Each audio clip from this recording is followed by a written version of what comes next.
Hello students, welcome to another online class of organizational behavior.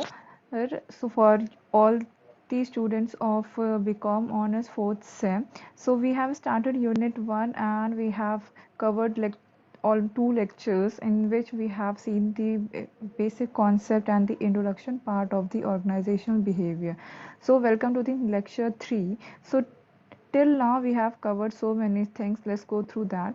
अभी तक हमने meaning cover कर ली है, characteristics we have covered, fundamental concepts we have covered in the further we have covered role also, and as it is what and we have done the assessment. And now in today's lecture our topic will be factors affecting organizational behavior.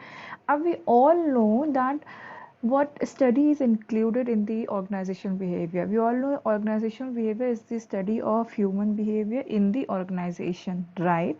So ये जो organization behavior की हम study कर रहे हैं, human behavior in the organization, इसको affect करने वाले कितने factors हो सकते हैं, ठीक? So basically दो factors सकते हैं, external और internal, direct और indirect and direct forces. ठीक है, तो एक हमारा इंटरनल फोर्सेस हो गया, जैसे हम डायरेक्ट समझ लेते हैं, एंड एक्सटर्नल को इनडायरेक्ट में कैटेगराइज करते हैं, ठीक. So let's start with the first external forces. कि एक्सटर्नल फोर्सेस हमारे क्या होते हैं, ठीक है. The first thing that we will discuss today is the external forces. Every organization is exist in some context. कोई भी ऑर्गेनाइजेशन एक जगह पे अकेले नहीं रहती. उसे हम यहाँ इंटरनल फैक्टर्स के लिए हम बाहरी फैक्टर्स की बात कर रहे हैं, जो सराउंडिंग्स है वो कैसे इफेक्ट करती है ऑर्गेनाइजेशन बिहेवियर की. सो यहाँ पे वी ऑल नो कि every in each and every organization need to continuously interact with other organizations also, right. Customers से हमें डील करना पड़ता है, ऑर्गेनाइजेशन को सप्लायर से डील करना पड़ता है, शेयर होल्डर से डील करना पड़ता है, गवर्नमेंट की पॉलिसीज़ भी इफेक्ट करती हैं, मैनी मोर. ऐसे बहुत से फैक्टर्स हैं जो ऑर्गेनाइजेशन के बाहर हैं, जो ऑर्गेनाइजेशन को इफेक्ट करते हैं. So how it does effect the organisational behaviour, ठीक है. सो चेंजेस जो हो सकते हैं वो सोशल हो सकते हैं, पॉलिटिकल हो सकते हैं, इकोनॉमिकल हो सकते हैं, टेक्नोलॉजिकल, लीगल. सो ये सारे changes that can be state in the external forces. Okay, these are the external, मतलब एक्सटर्नली जो बिजनेस को इफेक्ट कर रहे हो, जो बिजनेस के अंदर नहीं, जो बिजनेस के बाहर हो रहे हो, जो ऑर्गेनाइजेशन के बाहर की चीज़ें हैं वो इफेक्ट कर रही हूँ, ठीक. So these are the external forces which effect the organisational behaviour. okay, we can categorize them, external forces को like this. The first thing that affects the first external forces that affects the organizational behavior is technology. पहला है technology. whenever कोई भी नई technology आती है और उसे बाकी ऑर्गेनाइजेशन ऑलरेडी अडेप्ट कर चुकी होती है, तो ऑब्वियस सी बात है हमारी अगर खुद की कोई ऑर्गेनाइजेशन होगी तो उसे भी अडेप्ट करना होगा. अब उसे अडेप्ट करने का मतलब है कि हाँ, उसे हमारी ऑर्गेनाइजेशन में इंट्रोड्यूस कराना. तो ऑर्गेनाइजेशन में इंट्रोड्यूस कराएंगे तो उससे रिलेटेड हमें एम्प्लॉयज़ को भी उससे यूज टू होना पड़ेगा, ठीक है. हमारा वर्क स्ट्रक्चर इफेक्ट होएगा, हमारा वर्किंग इन्वायरमेंट इफेक्ट होगा. सो दिस इज़ व्हाट कि टेक्नोलॉजी जब भी चेंज होती है, whenever there is a change in technological environment, so और उससे हमारी ऑर्गेनाइजेशन लिंक्ड है उस टेक्नोलॉजी से, एंड बाकी organization have already adept that technology, then we our organization has to also adapt that technology, and this technology will affect the working environment of the company also. The second thing is marketing condition. सो इसे ऐसे समझते हैं कि marketing condition जब भी change होती है आपके एक्सटर्नल एनवायरनमेंट में, it also affect the organization, because उसी की अकॉर्डिंग कॉम्पिटिटिव ये price, competitive marketing strategy, competition देखा जाएगा, फिर उसके अकॉर्डिंग ही ऑर्गेनाइजेशन रिएक्ट करती है. So this is how marketing conditions, existing marketing condition also affect the organization. जैसे कि जब पहली बार इंडिया लिबरलाइज हुई थी तो फॉरेन मार्केट की एंट्री हुई थी, ठीक है. जब लिबराइजेशन हुआ तो फॉरेन मार्केट की एंट्री हुई. तो जब फॉरेन मार्केट की एंट्री हुई तो जो डोमेस्टिक मार्केट था वो बहुत ज़्यादा एक्सप्लॉइट होने था, उससे अपनी मार्केटिंग स्ट्रैटेजी बहुत हद तक चेंज करनी पड़ी, उसे यूज टू होना पड़ा, ठीक है. नई सिचुएशंस क्रिएट हो गई थी, उसे उस नई सिचुएशन में अडेप्ट करना पड़ा था हर एक ऑर्गेनाइजेशन को. So this is how whole organization behaviour gets change when marketing condition also. इसी तरह से ले लेते हैं, अगर हम सेम मार्केटिंग पैटर्न में चलते रहे, बायर्स की लाइक्स डिसलाइक बदल जाए, उनके प्रेफरेंसेस बदल जाए, उनका फैशन चेंज हो रहा है, and you are not upgrading your marketing strategy as per that, so obvious सी बात है एक टाइम आएगा जब वो ऑर्गेनाइजेशन बंद हो जाएगी। ठीक है, सो यहाँ पे ये है कि हाँ, एक मार्केटिंग कंडीशन जैसे जैसे चेंज होती रहती है इन दी इन्वायरमेंट, वैसे वैसे एक ऑर्गेनाइजेशन की भी मार्केटिंग कंडीशंस चेंज होनी चाहिए। अब मार्केटिंग कंडीशंस चेंज होंगी तो ऑर्गेनाइजेशन को अपनी न्यू, उस मार्केटिंग कंडीशन, जो भी नई मार्केटिंग कंसिस्टेंट एग्जिस्ट कर रही होगी उसके अकॉर्डिंग ऑर्गेनाइजेशन को भी चेंज इम्प्लीमेंट करने होंगे। ठीक है, यहाँ पे देख सकते हैं देयर में be two type of forces which में अफेक्ट द कॉम्पिटिटिव पोजीशन। पहला है organization supply the same product and buyers are not buying the product. ठीक है, सो इसका कह सकते हैं कि हो सकता है ऑर्गेनाइजेशन एक ही प्रोडक्ट पे फोकस, जो बायर्स सब they are kind of shifting to the other products, they want some new things in the product, so result यही होगा कि डाइवर्सिफिकेशन आपको इंट्रोड्यूस कराना पड़ेगा इन योर प्रोडक्ट, उसमें मोर इनोवेटिव आइडियाज़ लेके आने पड़ेंगे, प्रोडक्ट में चेंजेस लाने की ज़रूरत पड़ेगी। ठीक है, सो ये हो गया कि जो भी suitable changes that organization needs to bring in, because marketing conditions are changing in day by day और मंथ बाय ईयर। सो जैसे जैसे मार्केटिंग कंडीशन चेंज होगी, ऑर्गेनाइजेशन को अपना पैटर्न और अपने प्रोडक्ट्स को सेल आउट करने का तरीका और प्रोडक्ट्स को और इनोवेटिव और न्यू डाइवर्सिफिकेशन एरिया, नए प्रोडक्ट्स भी लाने की ज़रूरत होगी। ठीक है, नेक्स्ट है सोशल चेंज। सोशल चेंज करता है reflect in terms of people aspiration, उनकी रिक्वायरमेंट, उनका वे ऑफ वर्किंग। ठीक, अब यहाँ पे जैसे आपकी ऑर्गेनाइजेशन कहाँ है, ऐसी जगह पे, या फिर आपकी प्रोडक्ट किस किस डील की जो सर्व फोर्स, जैसे एजुकेशन लेवल कैसा है उस एरिया का, अर्बनाइजेशन कितना है, ठीक है, कितना इंटरनेशनल इम्पैक्ट पड़ा हुआ है लोगों पे, वो कितने इंफॉर्मेटिव हैं, उन्हें कितनी चीज़ें पता हैं। तो यहाँ सोशल चेंजेस भी लोगों का इफ़ेक्ट करता है ऑर्गेनाइजेशन, क्योंकि अगर पीपल फील, अगर मोर इंफॉर्मेटिव हो रहे हैं कि हाँ इंटरनेशनल मार्केट पे ये चीज़ें मिल रही हैं, सस्ती मिल रही हैं, उन्हें पता है कि कहाँ से ये उसे एसेस करना है, तो it will be tough for you to sell out your product to that society. और वहाँ पे फिर ये भी देखना है कि उस जहाँ सोसाइटी में हम लोग काम करना है वहाँ का एजुकेशन लेवल कैसा है, क्योंकि वहाँ का जैसा एजुकेशन लेवल होगा, अगर less educated, you have to work like that, आपको ऐसे उन्हें समझाना होगा ताकि उनको वो बात उस वे में समझ आ जाए। ठीक है, सो यहाँ पे ये देखना है कि आपको उस लेवल को मैच करना पड़ेगा, what ever level of the people of the society, that level needs to be matched by the organization. So this is how the organization behavior also change, क्योंकि जैसा सोसाइटी का लोगों का नज़रिया होगा, जैसे सोसाइटी के लोगों का लेवल होगा, उस लेवल को मैच करते हुए ऑर्गेनाइजेशंस को अपनी में भी चेंजेस लाने पड़ेंगे। नेक्स्ट है political and legal changes. Political and legal factors भी ऑर्गेनाइजेशन को बहुत हाईली इन्फ्लुएंस करते हैं। सो कोई भी अगर गवर्नमेंट की पॉलिसीज़ में, जो कि ऑब्वियसली बात है, government time to time domestic market है, डोमेस्टिक कंपनीज के लिए, इंटरनेशनल कंपनीज के लिए पॉलिसीज़ क्रिएट करती रहती है। So any change in political and legal framework will also affect the organisations also. So उनके पूरे बिहेवियर पैटर्न को, उनके वर्किंग पैटर्न को भी बहुत हाईली लेवल पे अफेक्ट करती हैं। What ever will be the current political and legal condition in the environment in that, or you can say in that country, जो भी करंट ऑर्गेनाइजेशंस को लेके, मार्केट को लेके, बिजनेस को लेके, ये डोमेस्टिक मार्केट को लेके, इंटरनेशनल मार्केट को लेकर जो भी करंट पॉलिसीज चल रही हो, जो भी पॉलिटिकल इश्यूज चल रहे हो, वो भी काफ़ी लेवल तक इंड्यूस करते हैं ऑर्गेनाइजेशन के बिहेवियर को, because organization needs to that situation also, organization need to work in that situation. Okay, so ये हो गया एक्सटर्नल फैक्टर, जिसे बेसिकली इन टर्म्स में कैटेगराइज किया। इसमें और भी आप इंट्रोड्यूस कर सकते हैं, जैसे any other factors that it is outside the, that is the external forces of the environment that affect the organization behavior। जैसे इसमें कुछ हमने नेम किया कि टेक्नोलॉजी हो सकती है, मार्केटिंग कंडीशन हो सकती है, सोशल चेंजेस हो सकते हैं, पॉलिटिकल एंड लीगल चेंजेस हो सकते हैं। सो ये सब ऑर्गेनाइजेशन के बाहर की चीज़ें, ये ऑर्गेनाइजेशन के अंदर नहीं होती हैं। क्लियर? सो ये हो गए हमारे external forces। now we can see the internal forces। internal से मतलब ऑर्गेनाइजेशन के अंदर की चीज़ें। ठीक है। ऑर्गेनाइजेशन के अंदर की बात है, इंटरनली जो चीज़ें चेंज ब्रिंग करे। पहला है कॉन्फ्लिक्ट। अगर ऑर्गेनाइजेशन में कॉन्फ्लिक्ट एग्जिस्ट करता है तो ये आपका बहुत ही मतलब क्या शो कर रहा है कि आपके यहाँ, ठीक है, कॉन्फ्लिक्ट अराइज हो रहा है, इसका मतलब एक healthy exchange of idea and creative, क्योंकि जहाँ पे आइडियाज़ नहीं एक्सचेंज होगी, क्रिएटिविटी नहीं एक्सचेंज होगी, वहाँ पे तो कभी कॉन्फ्लिक्ट हो ही नहीं सकता है। क्योंकि ऑब्वियस सी बात है, किसी एक के पास आइडिया होगा और वो उससे एग्री करता होगा कि he doesn't have any idea. So the when the organization में लोग बहुत इनोवेटिव होते हैं, बहुत क्रिएटिव होते हैं एंड वो आइडियाज़ को सामने रखते हैं, so it generate usually normal level of conflict also, ठीक है। पर समटाइम्स काउंटर प्रोडक्शन आपका कॉन्फ्लिक्ट भी अराइज होते हैं, एम्प्लॉय डिससेटिस्फैक्शन भी अराइज होते हैं, ठीक है, पुअर सर्विस टू क्लाइंट्स, ये सब भी हो रहा होता है।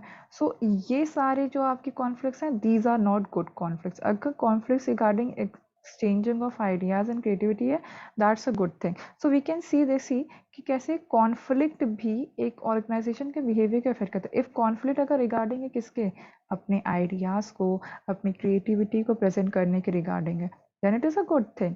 अगर कॉन्फ्लिक्ट रिगार्डिंग है वर्क को लेके या दूसरे एम्प्लॉय से किसी की पर्सनल मैटर्स को लेके वहाँ, या प्रोडक्टिविटी को लेके है, पुअर सर्विसेज को लेके है, so these are the good conflicts. तो ये वर्क एनवायरनमेंट को काफ़ी ख़राब करते हैं, ये वर्क एनवायरनमेंट को वहाँ काम करने लायक नहीं छोड़ते हैं, ठीक है। सो वी कैन सी कि कैसे conflict is the one of the internal forces that affect the organization behaviour, वहाँ के एम्प्लॉय का। नेक्स्ट है आपका demographic behaviour. Demographic factor, next है आपका डेमोग्राफिक फैक्टर। अब यहाँ पे बैकग्राउंड की बात हो रही है, जैसे हम सोशियो इकोनॉमिक बैकग्राउंड देखते हैं, वैसे ही ऑर्गेनाइजेशन में भी पर्सन्स जो एम्प्लॉय काम करते हैं वो किस बैकग्राउंड से हैं। अब वो एजुकेटेड हैं, यंग हैं, बहुत रिलीजियस हैं, या किसी बहुत कास्ट को मानने वाले हैं, तो it also affect the communication. Good, अगर उनका बैकग्राउंड गुड एकेडमिक बैकग्राउंड है तो फिर कम्युनिकेशंस में कोई दिक्कत नहीं आएगी। If they are educated, they are young and they will be hard working more. And अगर ओल्ड एम्प्लॉयज़ भी हैं, they do not discriminate on the basis of age, sex, nationality, इन सब के बेसिस पे अगर डिस्क्रिमिनेट नहीं करते हैं, देन भी कम्युनिकेशन लेवल अच्छा होता है। But when there is arise the problem regarding national, race, caste, इन सब के बीच में भी अगर ऑर्गेनाइजेशन के अंदर डिस्क्रिमिनेशन होने लगा, so it will affect the organization का कम्युनिकेशन सिस्टम ऑल्सो, वहाँ की इफेक्टिविटी पे भी असर आएगा, ठीक। सो नेक्स्ट हो गया डेमोग्राफिक फैक्टर। ये डिफाइन करते हैं कि ऑर्गेनाइजेशन के लोग किस बैकग्राउंड से बिलोंग करते हैं, इधर दे एजुकेटेड, इधर they not, they are young, they are, nationality, race, age, ये सब भी फैक्टर्स अफेक्ट करते हैं, ओके। नेक्स्ट नेक्स्ट है abilities and skills. Abilities and skills, यहाँ पे फिजिकल कैपेसिटी ऑफ इंडिविजुअल की बात हो रही है कि एक एम्प्लॉय की फिजिकल कैपेसिटी क्या है, उसकी एबिलिटी क्या है, उसकी स्किल्स क्या हैं, ठीक है। सो उसकी पर्सनल स्किल्स, उसकी personal ability, it also affects the individual behaviour and उसके परफॉर्मेंस को भी बहुत हाई लेवल पे इन्फ्लुएंस करती है। एक पर्सन ऑर्गेनाइजेशन में वेल परफॉर्म कर सकता है अगर उसकी एबिलिटीज़, उसकी स्किल्स जॉब से मैच करे। सो यू कैन सी कैसे abilities and skills of the person organization को अफेक्ट कर रही है, ठीक है। So if a person having abilities, उसकी अगर हमने यहाँ पे उसका जॉब रिक्वायरमेंट के अकॉर्डिंग उसको हमने जॉब प्रोवाइड कर रखी है, and he is having abilities and skills it's that match the job requirement, then he will do the job very well. And if अगर मैनेजर सही पर्सन को सही जॉब पे बैठाने में सक्सेसफुल नहीं होता, उसे ऐसा जॉब करता है जो उसकी एबिलिटीज़ और स्किल्स को टोटली मैच नहीं करता, he will face many difficulties while performing the work, he will not able to complete the time, he will not able to complete the work on time also. So ये हो गया कि हाँ, individual, हर एक person, हर एक employ जो कि organisation में है, उसकी एबिलिटीज़ और स्किल्स भी बहुत हाई लेवल पे इन्फ्लुएंस करती हैं वर्क की परफॉर्मेंस पे, ठीक है। अगर उसकी अगर उसकी एबिलिटीज़ और स्किल्स मैच करती है जॉब की रिक्वायरमेंट में, तो it will be a good thing and he will perform in a good way, ठीक है। एफिशिएंसी हाई रहेगी, ही विल परफॉर्म गुड, क्योंकि उसकी जो स्किल्स हैं वो यूटिलाइज हो रही होगी प्रॉपर। Next है perception, the cognitive process meant for interpreting the environmental stimuli in a meaningful way। ठीक। अब यहाँ परसेप्शन का मतलब ऐसे समझ लीजिए कि हर एक पर्सन का किसी ना किसी चीज़ के बारे में कोई रेफरेंस रहता ही है, मतलब उसका खुद का विचारधारा कह लीजिए एक तरह से, उसकी खुद की एक विचारधारा ऑलरेडी सेट होती है। ठीक। तो they are a factor that influence the perception also, जैसे उसकी तब ये हमने, जैसे हम ये समझ सकते हैं कि जैसे परसेप्शन हमारे केस में देते हैं कि अगर वो किस बैकग्राउंड से आया तो उसका परसेप्शन उसी के अकॉर्डिंग रहेगा। ठीक। सो यहाँ पे एक इंडिविजुअल का बैकग्राउंड, उसका परसेप्शन, और वो फिर उसका जैसा परसेप्शन होगा वो वैसी ही चीज़ों को इंटरप्रेट करने का है। ठीक। सो ये हो गया next, perception that affect the environmental behavior of the organization। Next is change in managerial personnel. Change in managerial personnel का मतलब कि जब भी मैनेजर लेवल पे कोई चेंजेस किए जाते हैं, ठीक, जब भी मैनेजर लेवल पे कोई भी चेंजेस किए जाते हैं तो इट अफेक्ट डायरेक्टली दी ये पर्सोनल, मतलब एम्प्लॉयज़ को, वहाँ के काम करने वाले लोगों को बहुत बड़ा इफेक्ट करता है, क्योंकि अभी तक वो पुराने मैनेजर के अकॉर्डिंग काम करते हैं। तो जब भी कोई नया मैनेजर आएगा तो उसके अपने आइडियाज़ होंगे, उसके अपने थॉट्स होंगे, उसका काम करने का तरीका अलग होगा। तो वो जो एम्प्लॉयज़ होंगे उन्हें उस नए मैनेजर की तरह काम करना होगा, उसे उन एम्प्लॉयज़ को अपने नए मैनेजर के एटीट्यूड, नए मैनेजर का वर्किंग स्टाइल के अकॉर्डिंग काम करना होगा। सो अगर जो एग्जिस्टिंग एम्प्लॉयज़ है वो नए मैनेजर के नए बिहेवियर से यूज टू नहीं हो पाते हैं, मैच नहीं कर पाते हैं, तो result will not be good. पर अगर मैच हो जाते हैं कि हाँ ठीक है, they are, there will not be any conflict between the manager and the existing personnel, then उसमें कोई भी change नहीं होता है, organization work as usual। ठीक है। So next है whenever there is a change in managerial position, it affects the organization working also at high level। So ये हो गया next, deficiency in existing organization। Sometimes ऐसे चेंजेस बहुत ज़रूरी होते हैं क्योंकि ऑलरेडी ऑर्गेनाइजेशन में कुछ डेफिशिएंसी होती है, कुछ कमियां होती हैं उनके प्रोसेस में, उनके अरेंजमेंट में। अब these deficiency may be in the form of unmanageable span of management, मतलब अभी तक मैनेजमेंट सही से मैनेज ना होता हो। ठीक है, लार्ज नंबर ऑफ मैनेजरियल, बहुत सारे लेवल्स क्रिएटेड हो मैनेज करने के लिए, कोऑर्डिनेशन ना हो, कम्युनिकेशन ऑब्स्टिकल्स बहुत हो, कम्युनिकेशन प्रॉपरली एनेबल ना हो, कि मतलब किसी को भी अपनी रिक्वायरमेंट कम्युनिकेट करनी है तो they are so many obstacles that come in between the communication process. बहुत सारी कमिटीज़ क्रिएट हो रखी हो, कोई यूनिफॉर्मिटी ना हो काम करने में, lack of corporation, these are the not a good management. So इन सब, ये कह सकते हैं कि एग्जिस्टिंग ऑर्गेनाइजेशन में ही कुछ डिफिशिएंसी हो, जैसे उनकी कम्युनिकेशन का जो तरीका है वो ना अच्छा हो। ठीक है, हो सकता है इतने सारे डिपार्टमेंट हो कि उन सबको मतलब कोऑर्डिनेशन ना हो वेरियस डिपार्टमेंट के बीच में, बहुत सारी कमिटीज़ क्रिएट हो जाएं जिसकी वजह से एम्प्लॉयज़ कंफ्यूज हो जाएं कि किस कमिटीज़ कब बात है, काम करने के तरीके में कोई यूनिफॉर्मिटी ना हो, पॉलिसी डिसीजन मेकिंग ईजी ना हो पाए, या लैक ऑफ डिसीजन मेकिंग, या बहुत ही टाइम लगता हो डिसीजन मेकिंग में। सो दे आर मेनी ये deficiency that can exist in the organisation. So ये भी बहुत फैक्टर, ये भी बहुत बड़ा फैक्टर है, इफेक्ट करता है जो ऑर्गेनाइजेशन के बिहेवियर को। ठीक। फिर है nature of workforce. Nature of force time के अकॉर्डिंग चेंज होता रहता है। ठीक है, जैसे different work values has been different different, जैसे अभी की जो जनरेशन है न्यू ब्लड जनरेशन जिसे कहते हैं, जिसको अगर यूथ को काम पे रख लें तो ये न्यू ब्लड कहते हैं in the organisation. So they work with their full efficiency. So अभी की जो एजुकेशन लेवल, जैसे अभी की हमने कोई नई जनरेशन को ऑर्गेनाइजेशन में काम दिया, ठीक, सो उनकी एजुकेशन लेवल, उनके क्वेश्चन करने का, उनके काम करने का तरीका टोटली डिफरेंट होगा then the old generation. So this is the nature of the workforce, मतलब जो ओल्ड जनरेशन है जो ऑलरेडी काम करी, उनके काम करने का तरीका, उनके समझने का तरीका, उनकी एजुकेशन, वो सब डिफरेंट होगी in comparison to the new workforce. ठीक। नेक्स्ट है to avoid developing inertia. In many case organization take place just to avoid the developing inflexibility inertia. Inflexibility को अवॉइड करने के लिए काफ़ी चेंजेस भी इंट्रोड्यूस किए जा सकते हैं। ठीक है। सो यहाँ पे ये समझेंगे कि organization should be dynamic in nature, मतलब वो ऐसी नहीं होनी चाहिए कि ऐसी नहीं होनी चाहिए कि हाँ वो चेंजेस को इंट्रोड्यूस ना करें, हमेशा चेंजेस को इनकॉर्पोरेट होना चाहिए, अडेप्ट करने वाला ऑर्गेनाइजेशन का स्ट्रक्चर होना चाहिए, ठीक है। As so these are the factors that affects the organization behaviour, कि उसका फॉर्म कैसा है, कि वो फ्लेक्सिबल है कि नहीं। जैसे यहाँ भी हम देखा to avoid developing in inertia, यहाँ पे कुछ ऑर्गेनाइजेशन ऐसी हैं कि जो कि इनफ्लेक्सिबल हो जाती हैं, फ्लेक्सिबिलिटी नहीं होती, दे लैक दी फ्लेक्सिबिलिटी, ठीक है।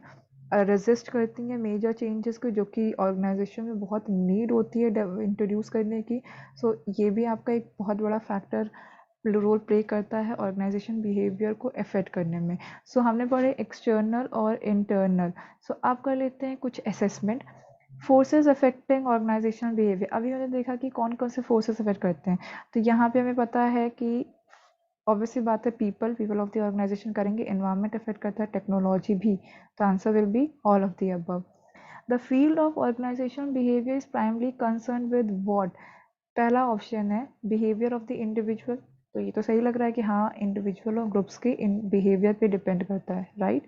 फिर रिसोर्सेज ऑफ इफेक्टिवली मैनेज, हम यहाँ ऑर्गेनाइजेशनल बिहेवियर की बात कर रहे हैं तो रिसोर्सेज की बात तो कतई नहीं आएगी, ठीक है। कंट्रोल प्रोसेसेस एंड इंटरैक्शन, मतलब इंटरैक्शन को एंड कंट्रोल प्रोसेसेस को देखना बिटवीन ऑर्गेनाइजेशन और एक्सटर्नल।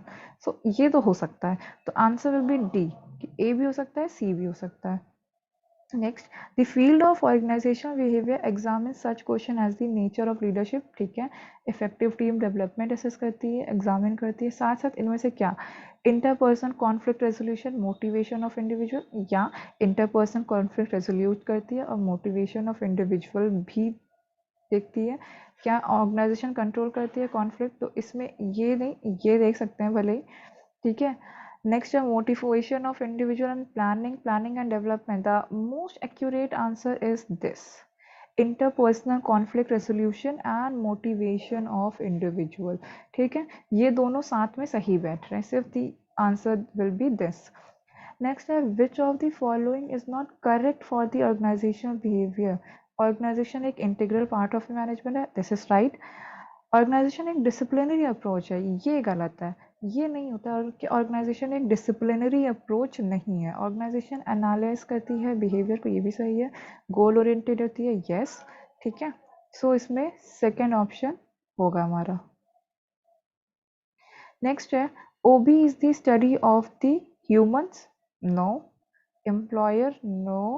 ह्यूमन बिहेवियर होगा, ठीक है। यहाँ पे ह्यूमन बिहेवियर की स्टडी होती है। So this that's all for this lecture. Thank you class.